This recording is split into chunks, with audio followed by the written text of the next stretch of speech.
He's gone for a big one and he's fairly middle that.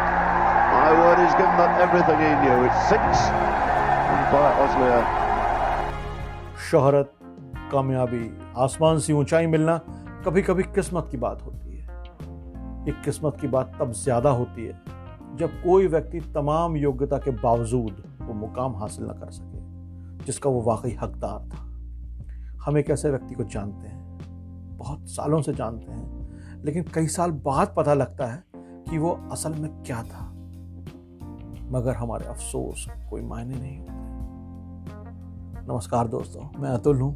आज शनिवार है और शनिवार है तो आपको कहानी सुनाने का वादा ठहरता है। आज सुना रहा हूँ एक ऐसे खिलाड़ी की कहानी जिसकी असलियत उसके दुनिया से जाने के बाद पता चली, जो लंबे समय तक सितारों के बीच कहीं खोया सा रहा। ठीक समझ रहे हैं आप। आज मैं बात करने वाला हूँ पूर्व क्रिकेटर यशपाल शर्मा की। 66 साल के यशपाल जी का इसी हफ्ते हार्ट अटैक से निधन हो गया। आज उन्हीं की कहानी सुना रहा हूँ। 83 का सूरमा खामोशी से चला गया। यशपाल 1983 वर्ल्ड कप विजेता टीम के सदस्य थे। 2011 में महेंद्र सिंह धोनी की कप्तानी वाली टीम ने जिसने वर्ल्ड कप जीता, उसमें भी यशपाल जी की बड़ी भूमिका थी, क्योंकि टीम चुनने में उनका अहम हाथ था। तब वे सिलेक्शन कमेटी के मेंबर हुआ करते थे। यशपाल ने क्रिकेट से संन्यास लेने के कुछ दिनों तक अंपायरिंग भी की। बाद में उन्हें टीम इंडिया का सिलेक्टर नियुक्त कर दिया गया। 25 जून 1983 प्रूडेंशियल कप यानी वर्ल्ड कप का फाइनल।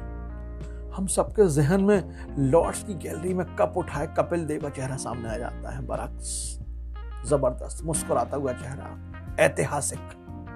सुनील गावस्कर, दिलीप वेंगसरकर, संदीप पाटिल, जिमी यानी महेंद्र अमरनाथ, सैयद किरमानी, श्रीकांत, ये सभी 83 की यादों का अमिट हिस्सा है हमारे दिमाग में, दिलो दिमाग में, जहन पे छाए हुए हैं सभी। पर बहुत कोशिश करने पर भी किसी सामान्य से मन में यशपाल नहीं आते। यशपाल क्यों कर ही आएंगे? शांत, शालीन सा खिलाड़ी जो बस सहजता से खेला, जिसने कभी ये नहीं चाहा कि उसे उसकी महान पारियों के लिए याद किया जाए। 83 जिताने के लिए जिन दो बातों का जिक्र होता है, अक्सर सभी बस एक ही चीज कहते हुए पाए जाते हैं, वो कपिल की जिम्बाब्वे के खिलाफ 175 रनों की बेमिसाल पारी। निश्चित रूप से उसका कोई मुकाबला नहीं है। इस पारी की तो रिकॉर्डिंग भी नहीं है, क्योंकि रिकॉर्डिंग बीबीसी करती थी। और उसी दिन, यानी जिस दिन मैच था इंडिया वर्सेस जिम्बाब्वे, उस दिन बीबीसी की स्ट्राइक थी। और दूसरी बात, कपिल का विवियन रिचर्ड्स का वो कैच जो उन्होंने बॉल के पीछे दौड़कर लिया था, दोनों चीजें अद्भुत हैं। पर कुछ ऐसा भी था जो उतना याद नहीं रखा गया। वो पारियां भी उतनी ही महान थी।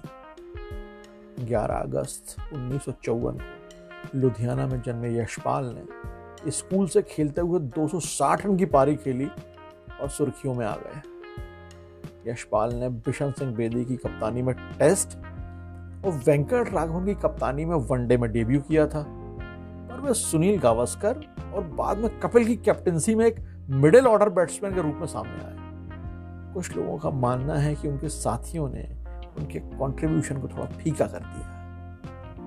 83 वर्ल्ड कप में भारत के पहले मैच में वेस्ट इंडीज के खिलाफ यशपाल ने 89 रन की लाजवाब पारी खेली।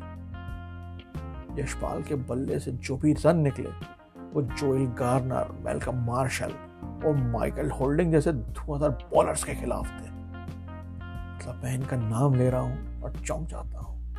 Garner, Marshall, Holding, Andy Roberts, miracle. Semifinal में यशपाल ने इंग्लैंड के खिलाफ 61 रन जड़े। और बॉब विलिस, जी हाँ, वही Bob Willis, body line bowling वाले, उन्हीं की बॉल पर स्क्वायर लेग पर छक्का मारा था। वर्ल्ड कप फाइनल में यशपाल वेस्टइंडीज के खिलाफ सिर्फ 11 रन बना पाए और शायद इसी वजह से उन्हें उतना याद नहीं रखा गया या याद रखने की जहमत नहीं उठाई गई। खराब फॉर्म के चलते वर्ल्ड कप के बाद यशपाल का करियर कुछ गिरता सा चला गया।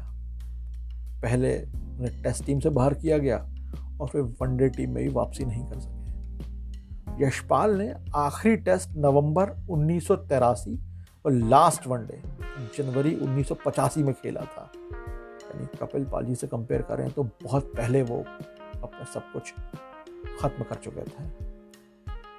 37 साल की उम्र में यशपाल ने रेलवे के लिए खेलते हुए 91-92 में लगातार शतक जड़े, लेकिन इसके बावजूद वे नेशनल टीम में वापसी हो नहीं पाई और इसके बाद उन्होंने क्रिकेट को अलविदा कह दिया।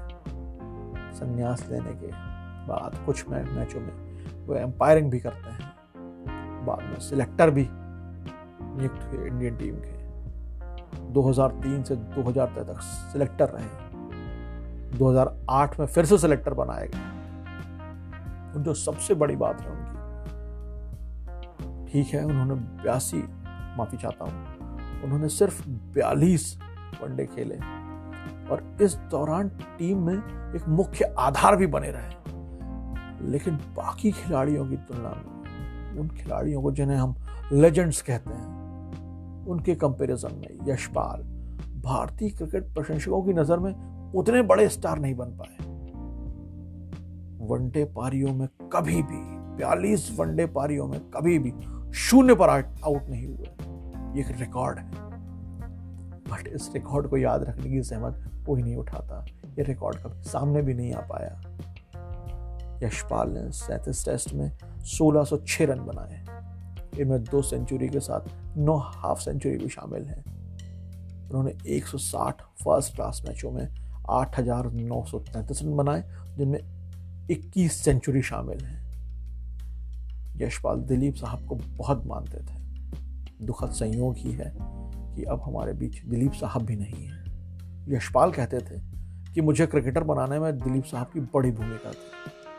वे कहते थे मैं जब तक जिंदा हूं दिलीप साहब मेरे पसंदीदा बने रहेंगे। लोग उन्हें भले ही दिलीप कुमार कहते हैं, पर मैं तो उन्हें यूसुफ भाई ही कहता हूं। उन्होंने ही क्रिकेट में मेरी जिंदगी को बनाया था। अलविदा यशपाल।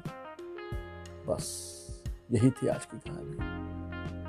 दोस्तों, काबिल होने और महान होने में बहुत फर्क है। ज्यादातर लोग काबिल होते हैं, काबिलियत के दम पर वे काफी कुछ अर्जित भी कर लेते हैं, काफी कुछ पा लेते हैं, उन्हें लोग भी जानने लगते हैं। पर महान होना ये जरा अलग सा मामला है। व्यक्ति को अपनी काबिलियत का तो पता होता है, पर महानता जरा धीरे धीरे शिखर चढ़ती है और किसी मुकाम पर परिपूर्ण हो जाती है। सही मायनों में आप इसे दैवी कह सकते हैं। सबको ये नसीब भी नहीं होती। अच्छा यही है कि जो आपका है, आपका खुद का है, उसे मांझिए और संतुष्ट रहिए। ज्ञानवाणी ज्यादा हो गई हो तो माफी चाहता हूँ। अगले शनिवार शाम 6 बजे आनी के YouTube चैनल पर फिर एक नई कहानी लेकर आऊंगा। तब तक स्वस्थ रहिए, खुश रहिए, अपनों के साथ रहिए और सुनते रहिए मुझे यानी अतुल को। और हाँ, अगर आपको कहानियाँ अच्छी लगती हैं तो हमारा चैनल ज़रूर सब्सक्राइब कीजिएगा। जय हिंद।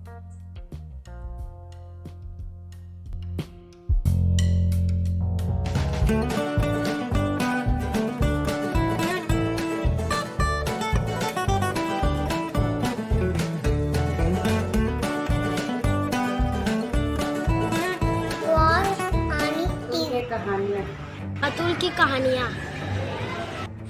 अतुल की कहानियाँ। अतुल की कहानियाँ। अतुल की कहानियाँ।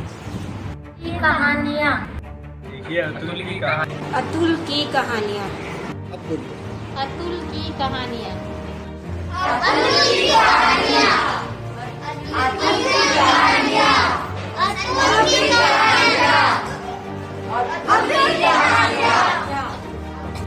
अतुल की कहानियाँ।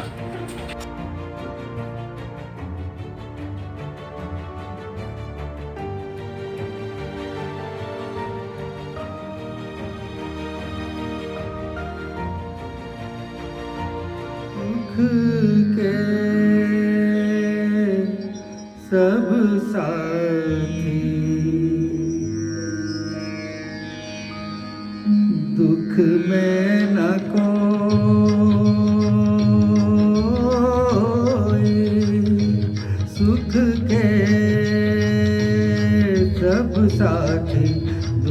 में न कोई